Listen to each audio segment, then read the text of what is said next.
Uma dica aí pro pessoal que quer ouvir música e a multimídia fica desligando, né? Para não precisar estar mexendo lá no chicote, que tem essas opções. Eu achei na internet, vou fazer aqui que funcionou no Fluencer.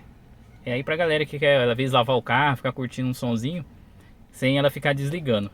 Então vamos lá, ó, a chave, coloca ali no. Coloca a chave lá no slot, pé no freio e puxa o câmbio para opção D.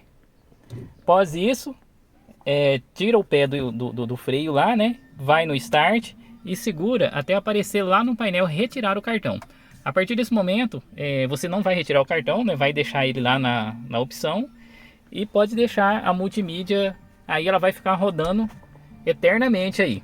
Se você não vir aqui e não tirar o cartão, ela não vai desligar.